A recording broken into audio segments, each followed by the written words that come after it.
Hello sensuals!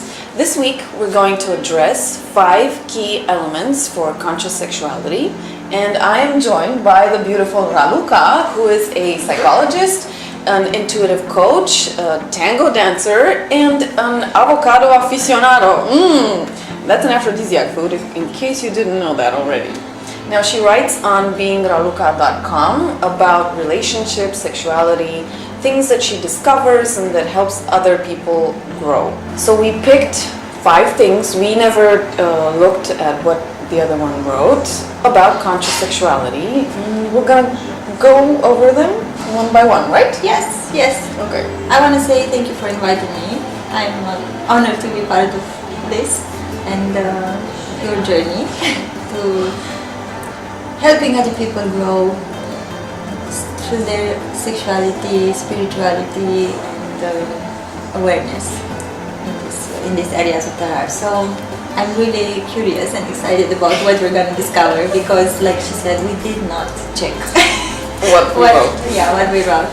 So it's going to be a surprise for us too. Because this will take a while, I will put timestamps below each of the steps so that you get the full benefits of the video and that you can skip to the one that is of most interest to you, and to make this also easy on you. I want to say that I divided my 5 steps into 2 steps that are related to the woman and 3 that are related to the man. 3 to the man? Yes. Okay. And the first one, let's start with the woman. Okay. In my steps, it's the importance of knowing yourself.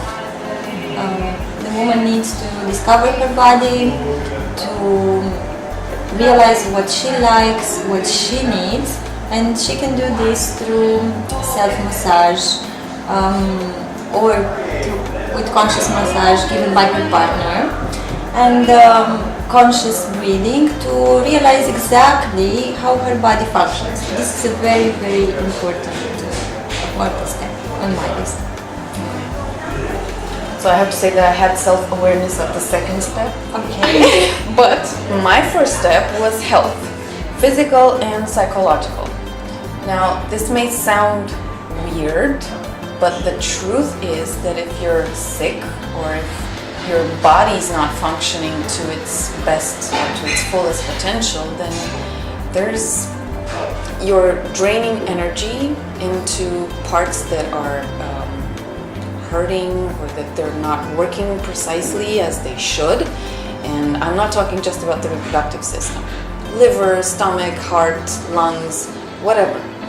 So taking care of your health is the first thing, because otherwise you cannot really enjoy and you cannot really savor all the tiny details, the flavors, the nuances that you ought to feel in those moments. And if you're really present there, you don't want to start focusing on, oh, I got a pain somewhere in my back, or my back doesn't take this kind of position. We got to change positions a lot, and we got to find something more comfortable, and you're always constantly, seeking other things that will help ease the pain or whatever it is, or if you're coughing or whatever else is not right there, that can be a hindrance. And psychological health, well, that's a tough one. I mean, It's a lifetime work. how can you tell somebody you're not healthy in your psyche? I mean, that's a lot of the stresses that we have, the pains, the worries that we have, and we have them. We're all human beings. I mean, don't think that we're perfect here, but psychological health means that you're aware of whatever is going on there, and you can put those things somehow on hold. So you leave all the trash at the door of the bedroom or the door of the place where you're in, or if you're outdoors, you just leave them away and you focus on whatever's in that moment. So you don't start worrying, oh, but I didn't fix things, oh, but I have this constant project or problem at work or a problem with my family or whatever else that is bugging me. And old or ex-partners count here, if you still have them somewhere in the back of your mind. That's not psychological health. it's sort of an obsession, but don't let me get into that one because that could be a topic in and of itself. So you need to have every other hindrance aside so that you can be present. Step number 2 is very much related to what you said about psychological health, and I cannot agree more with everything you said, because I know when I'm sick, whatever the pain I have, no way I can enjoy having sex. That's it. I need to have my health first. So about psychological health, we talked about the stress. I said here to the importance of getting out of your head. I know I'm very mental, I'm very stuck in my head, and I've been working for years to learn to relax and be present in the body. And I've learned that what I said in the first step, learning to receive massage helps you get in the body, and also meditation. Conscious breathing, mindfulness meditation, whatever meditation works for you, it's a very good tool to practice every day, so then you can use it when you need it to enjoy, yes, with your partner. Because if you don't have this and you're usually all in your mind, like you said, about work, about whatever stuff goes on, it would be very hard. You don't have a switch on and off. You don't say, okay, I'm gonna leave all the stresses behind and now I'm gonna enjoy. No, it doesn't work like that. You need to build the muscle of getting out of the head and into the body. So conscious massages and meditation are very important. Yoga, whatever physical practice that you do with awareness, it's golden. I can testify. Okay. Yeah, so that's step number 2 for me was self-awareness. So that it goes to step number 1 that you had. I have an entire video about hindrances in the sexual life, and the fact that women don't know their bodies is actually one of the crucial things. I mean, because we are so complex and because it takes so much for us to get to orgasm, we have so many other needs, we really, I mean, that poor man, he's not poor at all, but anyway, that man who's supposed to satisfy us, how is he to know out of the blue what we need, what we want, whatever works for us, what our triggers are, either emotional or physical or psychological, by the way? How is he to recognize when something goes up, down, wrong, the other way around, or whatever else? I mean, self-awareness, and this is especially for women because we put the pressure on the man. So yes, like, you gotta be able to satisfy me. If he doesn't, that's it, I'm going to somebody else, or this isn't working, or sex isn't great. Well, you need to know yourself and communicate. Also men. Yeah. Men ought to know themselves a little bit at least, and also be able to communicate in a constructive and beautiful way what they need, what they want, or what they like, or what they want to explore more. I totally agree. Self-awareness. Yes, on both ends. Yes. Yeah, if you don't know as a woman what you like, there will be no way to be satisfied. Yes, and I agree, you cannot put the responsibility on the other person. No. And this is a very good segue to the 3 points that I have that are especially for the men. I have an article here that I wrote a few years ago, and I'm going to use as a reference. That's why I have my laptop here. So number 3 on the big list is the idea that for men, now I'm talking with the men, there is a big difference between grabbing and conscious touching. Yeah, I know what you're saying. So I use this metaphor, this comparison in how you eat. And if you watch a man how he eats, then you might have a hint how he makes love. Ooh. Because if he grabs the food, then studies say he grabs the woman. He grabs the woman too. Okay.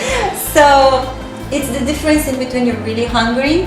I mean, sometimes, yeah, you're really hungry and you will enjoy eating a pizza very fast. Yeah, it's okay. But most of the times, if you eat consciously, mindfully, and you can watch a woman or a man, because maybe there are women who also eat very fast, you can realize how they will approach their partner. So yes, exactly. So training yourself to eat mindfully actually will help you in the area of This is for the sexuality. men, right? Or Mostly for the men, because women are sensitive by nature. We are more sensitive. This is how we're built. probably guys don't mind getting grabbed, right? Yeah, most probably. So this is for the man to fine tune his senses when he approaches the woman, is to think of this conscious touching, conscious like unconscious eating, when you really smell the food, the taste, take your time to really discover all the flavors. It's the same with the woman. You take your time to really feel and discover all the nuances of her body, of her whatever she experiences in the moment. So I found it a good comparison because it's very practical. So grabbing and conscious touching. Yes. That's a good one. I like that one. Yeah. Yes. My number 3 was intention. Now, this is something very unusual. I mean, as people, we're not very intentional about our intimate lives. I mean, nobody teaches us. I mean, it's like we see somebody, we like them, and somehow we make them our girlfriends or boyfriends, and then, well, we just do things as they come naturally. But we never sit down to think about it. I mean, what do I want from this other person? Okay, I'm attracted, but what do I want to build with them? Why do I want to build? What do I want to share with them? What do I want things to, I don't know, grow into? Not that we can control everything, but we can be a little, I mean, that's what conscious sexuality means. Okay, I'm conscious. What do I want here? What's my purpose here? Not to put this like the tyranny of, oh, I gotta have a purpose, otherwise we're not going anywhere. No, that's not it. It's what do I want to feel? What do I want to bring to the other person? Not like using people or following some greater purpose and just taking this person now and then another person and then no, Yeah. that's not it. I mean, intention is related to your emotions, to your soul, to the deeper parts of yourself. So, Yep, I agree. It's a very good point. thank you. Yeah, it's a good one. And you said about using someone. That it's not. It's using not that, someone, and yeah, that it's related to so. Yeah, number 4. Yes. Oh, we never spoke about this. That's why I'm so. It's so good. It's again for the men. It's the difference in between using her as a tool to quench your desire and approaching her with awe and admiration. Wow. So it All right. Okay. Yeah. So again, it comes to the ability of the man to be present, and the woman can feel. The woman can feel way more than you think. Again, I'm looking at the camera because it's the guy. She reads you like an open book. Because, like you said, if your mind wanders, if you are somewhere else, even if you're stroking whatever part of her body, if in a moment you start thinking about whatever, something at work, she will feel you're not there anymore and she will instantly turn off. And you'll say, but I didn't do anything. Oh yes, you did. You ran away. You were thinking about something else. Exactly. Yeah. You were not there totally fully present. And that's why again meditation is also very important for the men. I mean for all of us. Because otherwise it's impossible to just be there with all those other sensations and all those other things that are fighting for your attention, and you cannot do it unless you train and unless you have an intentional approach, like you said.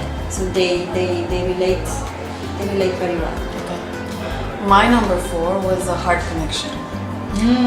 Like you can have an intention and you can bring your soul there and want to share things, but if the connection is not present, it's reciprocal, that's what I'm thinking of, then it's still something empty there, with all the intention, with all the presence, with everything. If you don't have a heart-to-heart connection, it's not conscious sexuality somehow.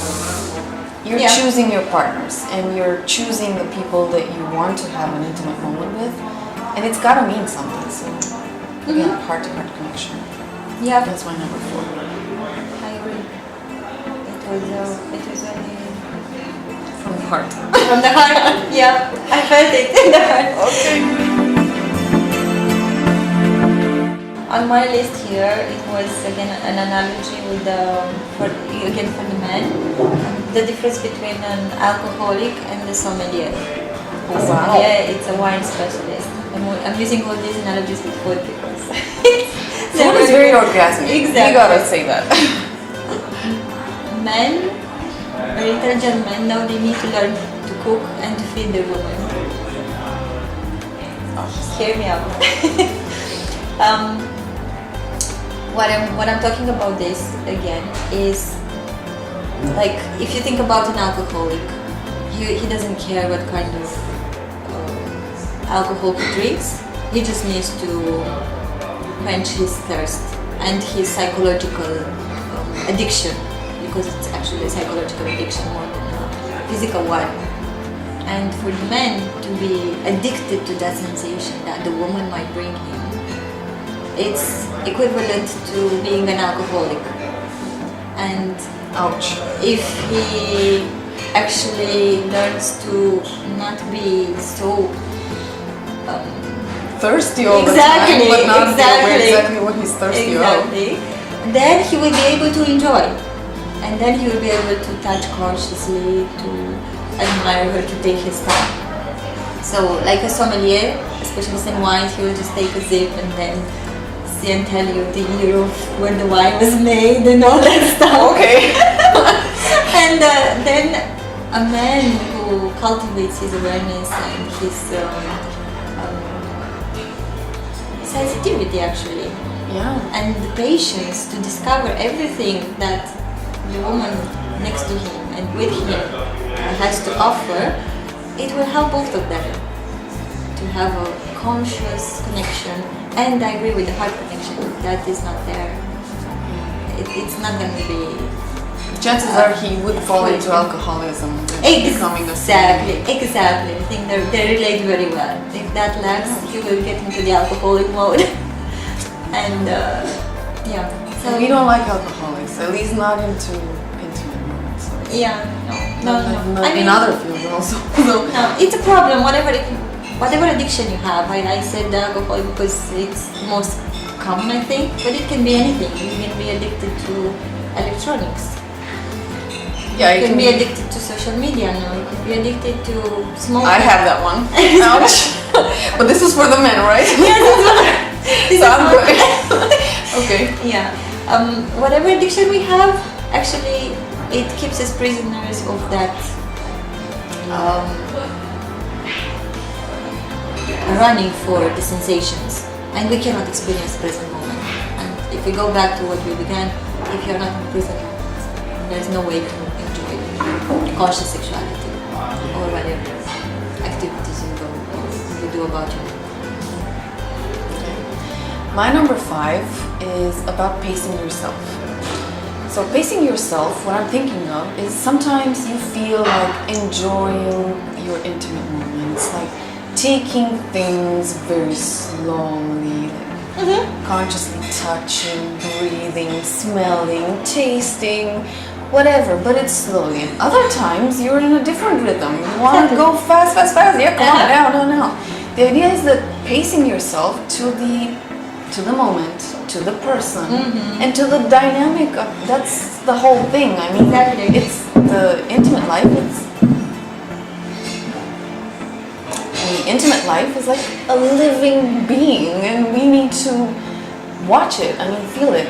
Are we feeling like doing something fast and kinky right now? Okay, we'll do it. Are we feeling like doing something very adventurous right now? Okay, we'll do it.